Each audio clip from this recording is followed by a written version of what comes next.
Morning to the Vice President. Good morning to my colleagues. I'd like to take off po sa questioning na ni Representative Dino. Meron po kasing minention na list of destinations na tinake ni Vice President this year under Travel Authority. But we like to take note na in a press conference of the Office of the Vice President, meron pong security and staff na kasama si Vice President. So can we ask po, paano po pinopondohan yung pagpunta, flight and accommodations ng staff and security ng OVP? Madam Chair, may I be allowed to ask a question?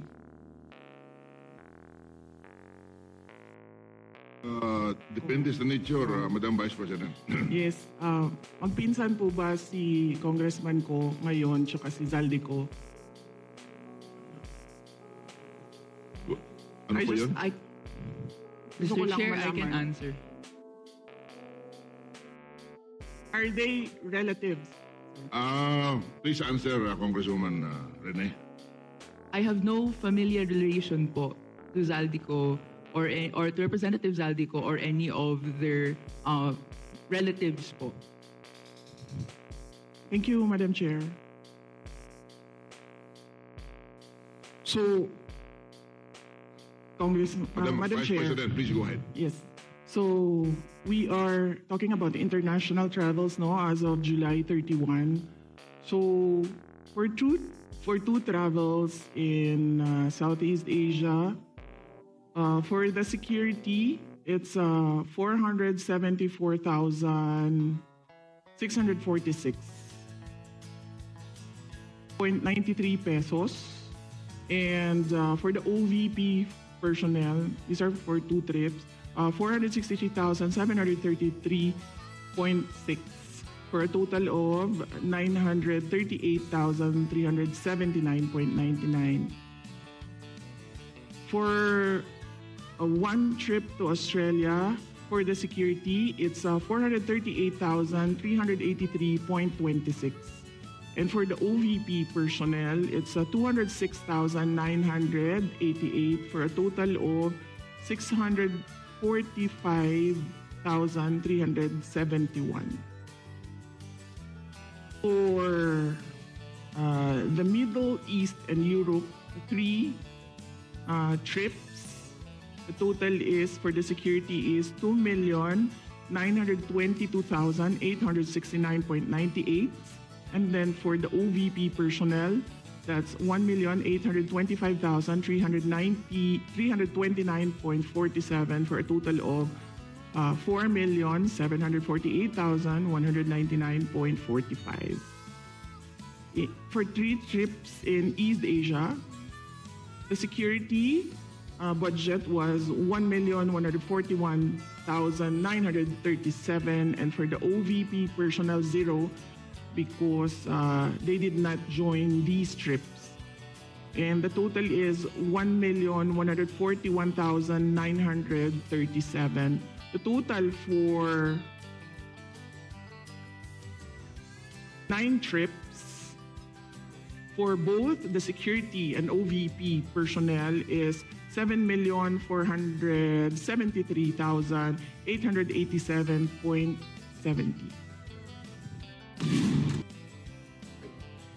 Mga kabunyo, binastos ni Sara Duterte si Congresswoman Renico ng Kabataan Party List.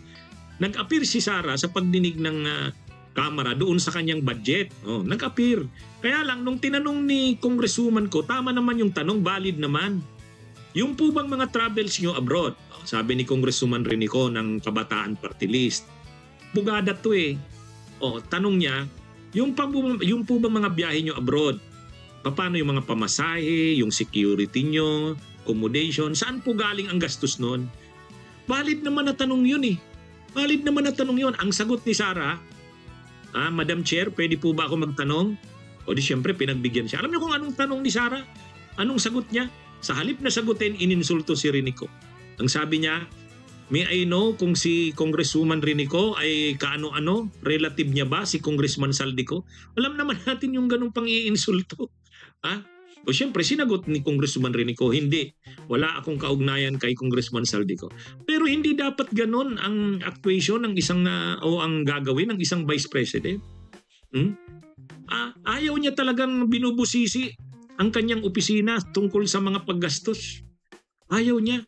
Parang sa kanya, yung budget, ano yan, parang kanya. Hindi niya ba naisip na pera yan ng bayan? May karapatan ang Kamara bilang kinatawan ng mamamayan na tanungin. Mali ba yung tanungin? Yung po bang mga gastos ninyo sa mga biyahe nyo? Pamasahe, accommodation, yung security nyo?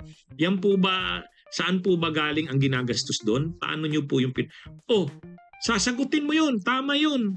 Valid yung tanong na yun. Yun din ang gustong malaman ng taong bayan. Kaya lang, sa halip nga na sagutin ni Sara Duterte, binastos ang kinatawan ng Kabataan Party List na si Congresswoman Renico. O alam naman natin na si Saldico nalalagay ngayon sa issue ng itong anomalya sa flood control at iba pang mga issue sa insertions, iba pa. O ngayon, tinanong niya, pwede po bang magtanong? Kunwari, humingi pa ng approval ng chair. Ang tanong ni Sara Duterte, pwede po bang malaman ang relasyon ni Renico, Congresswoman Renico kay Saldico? Malinaw, insulto yun eh. Ang hirap ng bastos, walang respeto. Sa halip na sagutin yung tanong, maayos naman yung tanong, lihito mo naman yung tanong, valid naman yung tanong, wala. Parang sa kanya, wag mong tatanungin kung paano niya ginagastos ang pundo ng kanyang opisina. Parang kanya, no? Anyway, ganyan talaga si Sara. Ganyan talaga ang mga Duterte. Bunyog, bunyog, halikan na kasama ka.